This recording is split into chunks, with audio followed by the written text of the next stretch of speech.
지금은 그 건물의 시가가 건물 가치가 어느 정도 될까요? 글쎄요, 그쪽이 땅이 750평이에요. 평당 한 5, 6천만 원 정도는 가는 그런 지역입니다. 안산은 제일 비싼 동네예요, 거기. 아, 그 건물 시가만 370억 이상은 그 정도 되겠네요. 그건 되죠. 와, 또 그런 건물이 여러 개 그- 있으신 거죠? 예, 예. 그래서 제가 늘 학생들한테 이야기하는 것도 우물을 파되 작게 파지 말고 넓게 파라. 한 우물만 파는 건 맞다. 하지만 한 우물 속에서 좁게 파면 파 내려가면 내려갈수록 그 우물에 갇히게 된다. 그러니 우물은 좁게 파지 말고 넓게 파야 된다는 걸 늘 제가 강조를 하고 있거든요. 안녕하세요, 리치파카입니다. 오늘은 건물주가 아니라 호텔을 갖고 계신, 그리고 호텔을 넘어서 학교, 재단까지 가지고 계신 분을 인터뷰하러 왔는데요. 이렇게 이 호텔 학교예요. 여기 보시면 뭐 이연복 님도 교수로 계시고, 여기 되게 유명하신 분들도 이렇게 즐비해 계신데요. 이 재단과 학교를 운영하시는 분이자 이 호텔을 운영하시는 분입니다. 저기 보시면 카지노 교육하는 데도 있고, 뭐 홀도 굉장히 넓은데요. 오늘 제가 이분의 성공 스토리를 잘 요약해서 여러분들께 전달 드리겠습니다. 그럼 가보시죠. 네, 안녕하세요. 저는 오리지널 정통 호텔학교 한호전을 운영하고 있는 육광심이라고 합니다. 오늘 내용이 사업과 관련된 내용이라서 제가 살아온 이야기를 좀 해보도록 하겠습니다. 반갑습니다. 여정을 묻기 전에 먼저 이렇게 제가 호텔 갖고 계신 분이랑은 처음 얘기해 보거든요. 네. 건물주는 좀 많이 들어봤어도 호텔주는 처음 뵀는데, 이 호텔의 가치는 혹시 어느 정도 될까요? 글쎄요, 호텔은 한참 어려울 때 샀기 때문에 그때만 하더라도 한 650억을 들여서 매입을 한 거고, 지금의 가치로는 뭐 그보다는 잘 되고 있는 호텔이니까 훨씬 높을 걸로 한번 추정해 보시면 좋을 것 같습니다. 그러면 호텔의 가치만 해도 한 1000억대 이상은 좀 될 것 같고, 거기에 이제 학교, 저희 건물 세 채 있는 학교도 대표님이 설립하시고 소유하고 계신 거죠? 그렇죠. 거기에 건물도 또 올리고 계시다고 옆에.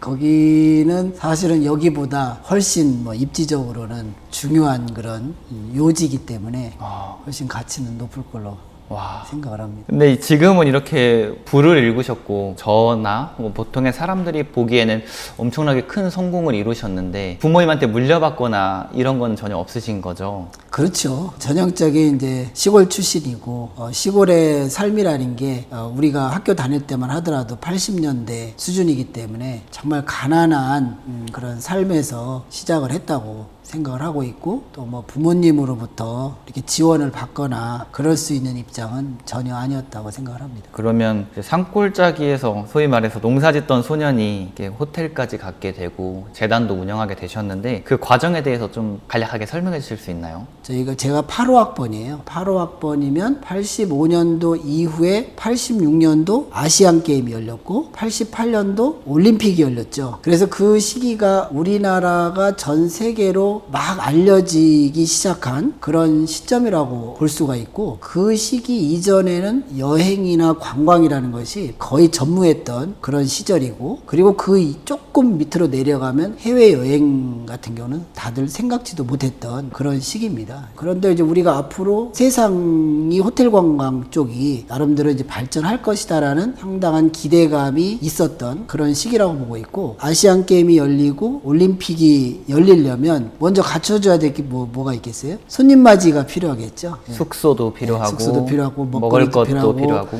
다양한 그 외식 문화나 이런 것들에 대한 정부적 관심이 집중되던 그런 시기라고 봐야 됩니다. 없던 시장이 막 형성되고 기회와 이런 것들이 이제 막 생겨날 때이네요. 그렇죠. 그래서 그 중에서 이제 관광하면 이제 먹거리, 볼거리, 잘거리가 있어요. 사실은 이제 잘거리에 대한 거는 그 당시만 하더라도 크게 뭐 번성했던 그런 부분은 아니었고, 그 우리가 기초적으로 해볼 수 있는 것은 뭐였냐면 먹거리 분야가 이제 기본적으로 해볼 수 있는 분야라고 생각을 했습니다. 교육적으로도 관광 쪽은 아주 빈약했던 그런 시기라고 보시면 될 것 같아요. 그래서 제일 처음에 시작한 게 요리 쪽을 가르쳐 보자 해서 이제 요리 프로그램을 만들어서 저희가 재단을 만들고 거기에서부터 이제 교육이 시작이 됐다고 보시면 될 것 같습니다. 그럼 어쩌면 뭐 요리 학교를 만드신 건가? 요리 학원? 처음에는 요리 학원이었죠. 요리 학원. 예.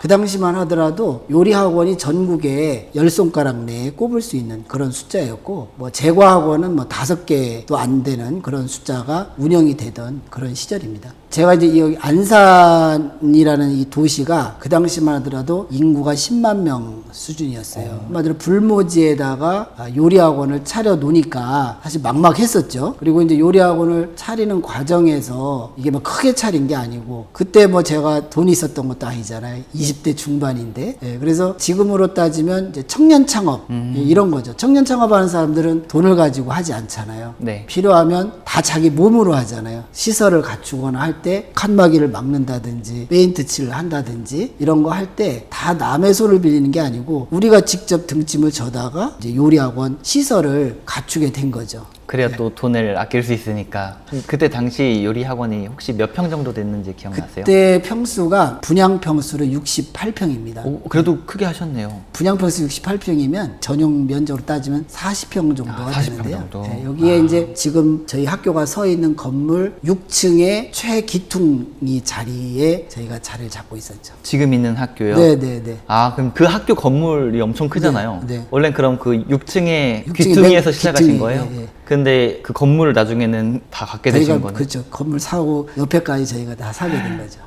여기 호텔까지 하나가 하면 5개를 네. 갖고 계신 거죠? 네네. 그 6층 귀퉁이에서 시작을 해서. 네네. 그럼 요리 학원을 차리자마자 바로 좀 잘 되신 거예요?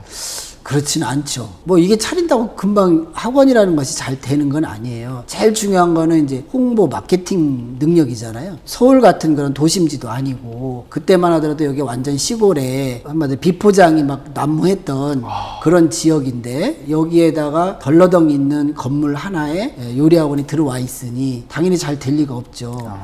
그래서 이제 저희가 생각한 거는 어떤 마케팅 방법을 썼을 때 가장 효과가 좋을까. 근데 그 당시에 마케팅이 뭐였을 것 같아요? 감이 안 와요. 요즘 뭐예요? 80년대 마케팅. 일단은 유튜브, 인스타그램 없고 온라인도 크게가 아니고 아예 없다고 보시면 됩니다. 아예, 그쵸. 예, 아예 없고 겨우 TV나 이런 게 있는데, TV는 뭐 볼 정도지 우리가 광고를 거기다 한다는 건 지금도 어려운데. 대표님 사실 저 태어나기 전이거든요. 네, 그때가. 그러니까 TV도 없고 신문도 뭐 지역 신문 가지고도 할 수가 없는 시절이니까, 실제로 할 수 있는 건 뭐가 있었냐면 그 당시에 전봇대가 있었어요. 전봇대. 전봇대는 집집마다 곳곳이 다 있잖아요. 혹시 전단지 붙이는 그렇죠. 네, 전봇대에다가 저희가 포스터를 붙였죠. 당연히 불법이죠. 그래서 몇 번 혼나기도 잡혀가기도 하고 잡혀가기도 예, 그렇게 했었죠. 이런 그 과정을 겪으면서 방법을 바꾸자. 사무실이 없어졌으니 전화기를 강의실에다가 달고 전화가 오면 전화를 받고 오는 서비스가 아니라 찾아가는 걸로 바꾼 거죠. 그러니까 전화가 오면 계속 전화를 다 받아놔요. 네. 받아놨다가 수업이 없는 시간에 상담을 오게 만드는 게 아니고 저희가 이제 다 찾아가는 거죠. 아, 그 네. 요리 배울 사람들을요? 네, 어디 사시냐, 뭘 배우고 싶냐, 그러면 기본적인 것만 상담을 하고 언제까지 제가 직접 방문을 하겠습니다. 해서 방문을 한 거죠. 가서 가르치는 거예요? 아니죠, 방문 상담을 가는 아, 거예요. 상담을. 네, 방문 상담. 그러니까 오는 상담이 아니라 방문 상담으로 다 바꾼 거예요. 물론 그 당시에는 뭐 내비게이션이 있던 시절이 아니니까 집을 찾아가는 일이 보통 힘든 일은 아니죠. 그래서 계속 찾아갔는데 이게 이제 엄청난 효과가 있다는 거를 저희가 이제 몸소 체험을 한 거죠. 그러니까 여기 와가지고 상담을 했을 때는 등록할률이 50%밖에 안 됐다면 찾아가면 거의 한 70% 정도 상담을 응해주고 그 다음에 등록을 하는 거죠. 그래서 이제 우리는 막 오전에는 가서 풀 써가지고 전봇대에 붙이고 오후에는 이제 상담 전화 받고 퇴근 후에는 이제 집집마다 찾아가는 거죠. 찾아오는 사람을 아예 없애버린 거죠. 제일 상담에서 효과가 좋은 날이 비 오는 날하고 눈 오는 날이에요. 이제 비 오는 날이나 눈 오는 날 어렵게 찾아가잖아요. 그러면 다 등록합니다. 아, 이렇게까지 와줬는데 내가 등록해야지. 진짜요. 그래서 제가 요즘에도 어려운 부탁을 해야 될 일이 있으면 그날을 선택합니다. 제가 이제 그 경험을 해봤기 때문에 이게 비가 오는 날이나 눈이 오는 날 어렵게 가거나 아니면 멀리 가서 내가 내 몸을 희생했을 때 실질적으로 그 사람들이 나를 인정해 주는 경우가 훨씬 많더라고요. 이거는 시간이 지나도 변하지 않는 진리일 것 같아요. 그래서 우리 학교가 막 알려지게 되는, 요리 학원을 알리게 되는 그런 이제 계기가 됐고, 그런 정성을 들이다 보니까 안산에 있는 무슨 여성단체라든지 이런 데들이 이제 우리 학원을 방문하면서 엄청난 이제 학원생이 들어오게 됐는데, 서울에는 뭐 인구 엄청 많지만 안산은 뭐 비교가 되지 않을 정도로 작았는데 네. 운영한 지 한 3년 만에 거의 전국에서 제일 큰 규모로 만들 수 있는, 바로 옆에 공간이 부족해서 옆에 거를 임대했고 또 옆에 걸 임대해가지고 한 3년 만에 6층 한 층 정도를 다 저희가 쓰는 그런 정도를 만들어냈죠. 그럼 거기는 평수로는 68평에서 시작했는데 한 500평 정도로 이제 늘어나게 된 거죠. 우리가 뭐 예를 들자면 동네 세탁소에서 세탁만 열심히 하는 사람은 아 이게 내가 최고구나라고 생각할 수 있지만, 이거를 여러 개 만들어가지고 크린토피아처럼 크게 만드는 대기업으로도 만들어낼 수 있잖아요. 그래서 저도 그때 이거를 요리 학원으로 끝내는 게 아니라 전국에서 최고로 키우고 전 세계에서 최고로 키울 수 있는 이런 학교를 한번 만들어 보자 해서 저희가 이제 재단법인을 구성하게 됐고, 그게 대표님 나이가 한 30대 초반입니다. 네. 30대 초반이요? 네, 네. 그래서 이제 재단법인을 만드는데, 그 재단법인이 뭐 쉽게 만들어지는 건 아니고 89년도 연역을 가지고 운영된 형태를 가지고 노동부에서 이제 훈련 법인을 이제 만들게 되는데, 그때만 하더라도 우리나라에서 이런 호텔 관광 분야에 대해서는 굉장히 좀 낮은 취급이 되었던, 거기서 일하는 사람마저도 낮은 층에 있는 사람으로 인정됐던 그런 시기예요. 그래서 그 법인을 만드는데도 많은 좀 어려움이 있었지만 결국에는 저희가 그것을 취득해서 법인이 인가가 되는 그런 결과를 이제 만들어냈죠. 그러면서 이제 요리 분야만 하는 것이 아니라 4년 차가 됐을 때 제과제빵을 한번 여기다 넣어보자 해가지고 이제 요리 분야에다가 제과제빵 분야가 이제 추가가 된 건가요? 추가가 된 거죠. 그리고 이제 식음료 분야가 이제 추가가 되고 칵테일이라는 것이 들어가서 이제 식음료까지 운영이 되는 이제 그런 상황을 만들어냈죠. 음식에서 이제 제과제빵 그리고 식음료까지 조금 더 확장을 하신 거네요. 네네. 그래서 제가 늘 학생들한테 이야기하는 것도, 우물을 파되 작게 파지 말고 넓게 팔아. 한 우물만 파는 건 맞다. 하지만 한 우물 속에서 좁게 파면 파 내려가면 내려갈수록 그 우물에 갇히게 된다. 넓게 파면 이것이 이 우물에서 샘물이 솟아 나오지 않을 때 다른 우물을 활용해서라도 우물을 가득 물을 채울 수가 있는 거 아니겠냐. 그러니 우물은 좁게 파지 말고 넓게 파야 된다는 걸 늘 제가 강조를 하고 있거든요. 하긴 아버님도 그 생각을 만약에 못 하셨으면 지금도 요리학원 원장님 그러겠죠. 이셨을 테니까요. 그 다음에 이제 제가 지금 성장하고자 하는 목적 사업은 결국에는 호텔 관광 분야를 해서 다양한 이제 아까 먹거리, 볼거리, 잘거리에 대한 분야를 키워내는 거를 제가 목표로 삼은 거잖아요. 그래서 저희가 89년도부터 시작했지만 92년도에 출장조리 판매업이라고 그래가지고 캐터링 사업, 그다음에 도시락 회사를 만들었어요. 이 캐터링을 하게 된 계기는 저희가 그 당시에 이 출장조리 판매업이라는 허가가 우리나라에 처음 도입이 되던 시기예요. 우린 기회가 사실 많았던 시기죠. 우리나라에도 이제는 음식을 한 공간에서 만든 것만 먹는 것이 아니라 누군가가 만든 것을 배달해서 먹을 수도 있다라는 법이 그 당시에 만들어진 거예요. 90년대 개념 자체가 없었군요, 그때는. 없었죠. 밥을 만들어 다른 데 이동하면 다 불법이죠.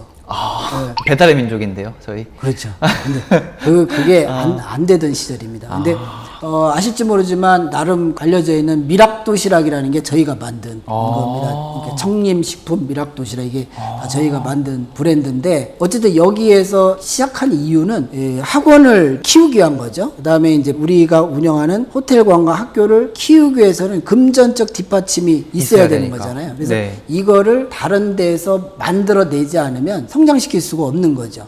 네, 그래서 이제 외부 사업을 이제 이렇게 시작을 하게 됐고, 그때 이제 한 것이 뭐냐면 또 출장 파티를 또 같이 집어넣었어요. 출장 파티. 그래서 이런 행사 같은 데 가면 출장 파티들 많이 하잖아요. 그 파티 하는 회사도 운영을 하고, 그 다음에 예전에 집들이 많이 한 거 알죠? 부모님 세대에는 집을 사면 집들이를 성대하게 했어요. 예전엔 집들이 하면 뭐 친구들 다 불러가지고 밤새는 건 기본이었어요. 그러면 그 집들이 할 때 음식을 다 누가 준비하나요? 아내 막내가 그렇죠. 그거 보통 힘든 일이 아니잖아요. 근데 그거를 이제 친구들끼리 아기자기하지만 예전에는 그런 정도가 아니고 직장인들이 다 몰려가는 잔치. 그런 문화였어요. 그러니까 이게 만약에 내가 약간 좀 직책이 있는 자리에 있는 사람이다. 그러면 직장인들이 몰려오면 음식을 어떻게 해야 되냐고요. 안 되잖아요. 네. 그래서 그거를 착안해가지고 저희가 뭘 만들었냐면 출장 요리사라는 걸 만들었어요. 학원에서 가능합니다, 이게. 그래서 출장 요리사를 만들어서 사람마다 이렇게 이제 명찰을 만들어가 출장 요리사 자격증, 뭐 국가 자격은 아니지만 저희가 그런 증명서를 만들어가지고 출장 요리사들이 나가서 일을 할 수 있게끔 만든 거죠. 그래서 이 사람들은 말 그대로 요리만 전담하는 거예요. 요리만 딱 전담해서 요리만 만들어주고 나오는 그런 일인데 지금까지도 출장 요리사는 저희 학교가 배출하고 있어요. 현재까지도. 그럼 그 사업도 잘 되셨나요? 잘 됐죠. 그러면 예를 들어서 이제 저희가 여기에다가 출장 요리사들의 모임을 만들었어요. 모임을 만들어가지고 전화는 이제 우리 학원으로 돌려놓은 거죠. 그래서 돌잔치나 아니면 집들이나 이런 것들이 가정에서 하는 일이 있으면 이 번호를 이제 홍보를 한 거죠. 그러면 이제 연락이 와요. 그러면 출장 요리사를 저희가 보내주는 거죠. 그러면 이제 일거양득이죠. 학생 교육시켜서 공부할 사람 받죠. 또 이 사람 보내면 또 보내서 수시수료 나오죠. 요리 학원 학교도 잘 되고 사업도 잘 되고 그렇죠. 그렇게 이제 된 거죠. 그 구조를 만드셨구나. 네, 네. 우리는 교육 사업을 도와주기 위해서 이 사업을 만든 건데 교육 사업만큼 이것도 이제 커진 거죠. 이 커지다 보니 노동력도 많이 들어가고 힘도 많이 들어가는 그런 상황이었죠. 그때 제 바람은 하루마다 쉬었으면 좋겠다. 주말에라도 한번 좀 쉬어봤으면 좋겠다. 근데 이게 대부분 지금 일어나는 일이 도시락 사업 같은 게 거의 주말에 일어나는 일이고 밤에 해야 되고 낮에는 또 수업해야 되고 학원도 또 안 되는 게 아니었기 때문에 양쪽이 막 성장을 하는 뭐 그런 상황이었죠. 그래서 그렇게 가다가 95년도에 이걸 매각하면서 그 자본을 가지고 이제 제과 회사를 이제 차리게 된 거죠. 그때만 해도 그런 게 전혀 없었죠. 그냥 빵은 간식이고 뭐 지나가다 슈퍼에서 하나 사 먹는 거지 이거를 빵이 뭐 어떤 그 보급화가 돼 있던 시절이 아니기 때문에 이 빵이 언젠가는 우리가 식사 대용으로 먹는 시대가 올 것이다. 그래서 우리가 이걸 열어보자. 이제 이렇게 한 거죠. 제가 생각한 거는 아까처럼 공단에서는 납품해가지고 간식용으로 먹게 만들고 아침에는 어떻게 하면 되는 배달을 시켜보자 했어요. 그래서 아파트 한 동에 한 명의 배달원을 이제 선정을 하는 거예요. 모집을 하는 거예요. 내가 이 아파트를 책임지고 빵을 받아 먹을 사람을 선정하고 다니는 거죠. 그래서 빵을 받아가지고 일주일치든 이틀치든 일일치든 계속 빵을 갖다 전달해주는 배달해주는 구독 개념이네요. 네, 일종의 아주머니 사원이 있었던 거죠. 네, 그 사람을 모집했어요, 제가. 그래서 그 사람들을 쫙 모집했는데 의외로 뭐 대박은 아니더라도 소기의 성과는 거뒀다고 봐요. 그렇게 해서 이제 공단에 들어가고 하루에 보통 2만 개, 3만 개 정도의 이제 양산빵이 나오는 거죠. 이거면 작은 숫자가 아닙니다. 2, 3만 개면 어마어마하죠. 그게 이제 나가는 거죠. 나가서 쫙 운영이 되는 그런 상황에서 그러면 우리도 이제 프랜차이즈 사업에 한번 뛰어들어 보자 해가지고 이제 가맹 사업을 시작을 한 거예요. 저희가 처음에 양산빵이었기 때문에 이 양산빵이 어디 들어갔냐면 AMPM이라고 하는 편의점 수도권에 저희께 웬만큼은 다 들어갔고 그 다음에 SK 주유소 거기 가면 편의점들이 있었어요. 거기에 옛날엔 빵 같은 게 다 진열이 됐었어요. 그래서 그런 거에 우리께 이제 들어갔고 그 다음에 이제 수도권에 108개 프랜차이즈를 만들어서 거기에 이제 빵이 납품되게끔 108개요. 네, 네, 그렇게 운영이 됐었죠. 그때 매출이 상당했겠어요. 매출이 상당했죠. 네. 90년대이긴 해도 매출이 막 얼마 정도 뭐 수백억이긴 되죠. 자산 정말요? 자체가. 그러면 그렇게 해서 계속 승승장구 하다가 이제 여기까지 오신 건가요? 네. 그러다가 이제 96년도에 했지만 97년도, 98년도 되면서 이제 갑자기 우리나라에 이제 위기가 IMF 위기가 이제 오게 된 거잖아요. 그러면서 저희가 2002년도까지 결국엔 2003년도에 회사를 이제 문을 닫게 됐는데 그 잘 나가던 회사를요? 그렇죠. 제빵 회사를요? 그때는 뭐 우리만 그런 건 아니고 전체에 있는 우리나라 제과 사업을 하는 데들은 다 문을 닫았다고 봐야죠. 그럼 90년대 중후반에는 매출이 막 몇백억씩 났었는데 네네. 불과 몇 년 만에 문을 닫으신 거예요? 그렇죠. 그런 상황이 이제 온 거죠. 이 우리가 뜻하지 않은 그런 이제 시기가 왔을 때 우리는 어떤 생각을 해야 되는가 이런 생각도 지금은 좀 해봐요. 하지만 그 당시에는 그런 것들을 뭐 위기라고 생각을 하거나 받아들일 수 있는 경황이 있는 건 아니에요. 뭐 예를 들자면 모든 게 이제 제빵에 들어가는 거는 거의 다 수입이에요. 설탕 수입, 계란도 사실은 수입이 많고요. 그 다음에 밀가루 다 수입이죠. 그러니 이게 이제 뭐 천정부지라는 게 말이 천정부지지 어마어마한 천정부지죠. 그 다음에 이제 우리 같은 경우도 일부의 금융권들을 이용했을 거 아니에요? 그러면 금융 비용, 이자 뭐 이런 건 어마어마하게 올라갔었죠. 은행들은 거의 다 문을 막 닫고 있는 하긴 진짜 상황이었고. 모든 회사가 줄도산할 수밖에 없는 상황이었네요. 그럼요. 그러면 지금 제과점에서 팔리고 있는 밀가루 값이 10배로 뛰었다고 한번 생각해 보세요. 그거는 제과점이 운영될 수가 없죠. 지금 그래도 유명한 그런 회사들은 그 당시에는 이제 아주 작았던 회사들이 소생이 돼서 지금의 그런 못을 만들어낸 거고, 이렇게 그 당시에 운영되던 것들은 다 어려움이 있었죠. 그렇지만 이제 거기에서도 이제 우리가 부채를 많이 끌어안았거나 뭐 어음을 많이 썼다거나 이런 경영 형태로 운영한 건 아니었기 때문에 자연스럽게 이제 해결을 할 수가 있었고. 아, 매각은 했지만 빚더미에 앉으시진 그렇진 않았네요. 않았습니다. 예, 아, 그렇진 다행이네요. 않았고, 오히려 이제 그때에 2003년도에 저희가 문을 닫았기 때문에 2002년도쯤 됐을 때 IMF가 어느 정도 이제 종식이 돼가는 그런 상황이었어요. 이 종식이라는 것은 뭐냐면 한마디로 건물은 이제 빈깡통들이 되고, 그리고 이제 사업체들도 웬만큼 망해가지고 전쟁이 끝나고 폐허가 이렇게 보이는 그런 시기였어요. 네. 그때 이제 정신을 차리고 보니까 세상이 이제 보이게 되는 거죠. 그때 이제 뒤를 돌아다 보니까 엄청나게 잘 되고 있는 쪽이 있는 거예요. IMF가 오니까 이런 건 무너졌지만 실업자가 왕창 늘어났잖아요. 아, 그쵸, 그쵸. 네, 실업자가 왕창 늘어났잖아요. 그래서 학교를 가보니까 이 실업자들을 구제해야 되는 일이 벌어진 거죠.